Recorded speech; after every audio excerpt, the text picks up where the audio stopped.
নমস্কাৰ, মোৰ নাম হৃদম ঠাকুৰীয়া। মই 2023 বৰ্ষৰ হাইস্কুল শিক্ষান্ত পৰীক্ষাত অসমৰ ভিতৰতে প্ৰথম স্থান অধিকাৰ কৰিবলৈ সক্ষম হৈছিলোঁ। বৰ্তমান মই JEE মেইনছ, JEE এডভান্স আৰু IAT পৰীক্ষাত সুখ্যাতিৰে উত্তীৰ্ণ হ'বলৈ সক্ষম হৈছোঁ।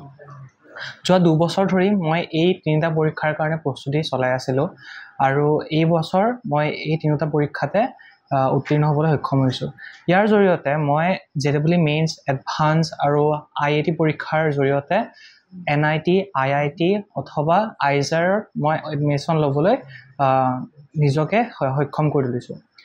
এতিয়া মই আইজাৰ পুনেত এডমিশ্যন ল'ম বুলি ভাবিছোঁ, যাতে মই ভৱিষ্যতে ফিজিক্স পঢ়িব পাৰোঁ, কাৰণ মোৰ ভৱিষ্যতে এজন পদাৰ্থবিদ হোৱাৰ ইচ্ছা।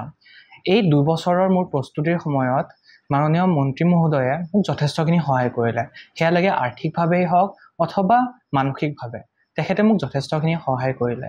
তেখেতৰ এই সহায় অবিহনে হয়তো মই আজি এই অৱস্থা নাপালোঁ হয়। গতিকে তেখেতক মই যথেষ্ট ধন্যবাদ জ্ঞাপন কৰিছোঁ আৰু ভৱিষ্যতেও যাতে মই এনেদৰে আগুৱাই যাব পাৰোঁ, তাৰ বাবে তেওঁৰ পৰা আৰু সকলোৰে পৰা আশীৰ্বাদ বিচাৰিছোঁ। নমস্কাৰ, মোৰ নাম শ্ৰী সৰ্বানন্দ ঠাকুৰীয়া। মই নাৰায়ণকেতু উচ্চতৰ মাধ্যমিক বিদ্যালয়ৰ এজন শিক্ষক। মোৰ ল'ৰা শ্ৰী হৃদম ঠাকুৰীয়াই 2023 বৰ্ষৰ হাইস্কুল শিক্ষান্ত পৰীক্ষাত শীৰ্ষস্থান দখল কৰিবলৈ সক্ষম হৈছিল।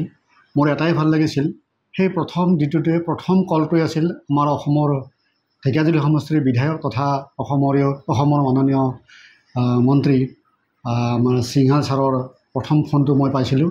তেখেতে মোক প্ৰথম দিনটোৰ পৰাই সহায় সহযোগিতা আগবঢ়াইছিল আৰু ইয়াৰ আগন্তুক যিসমূহ শিক্ষা ব্যৱস্থা সেই সমস্ত দায়িত্ব তেওঁ লৈছিল আৰু তেওঁৰ সেই মৰ্মে ল'ৰাজনক যিখিনি আৰ্থিক মানসিক ছাপোৰ্ট লাগে সেইখিনি তেখেতে দি আহিছিল আৰু তাৰ ফলস্বৰূপে আজি এই হৃদম ঠাকুৰীয়াই বিভিন্ন এই যে প্ৰতিযোগিতামূলক পৰীক্ষা JEE মেইনছ, JEE এডভান্স আৰু IAT পৰীক্ষাত সুখ্যাতিৰে উত্তীৰ্ণ হৈ আজি ভাৰতবৰ্ষৰ প্ৰায়কেইখন ভাল IIT স্থান পাবলৈ সক্ষম হৈছে।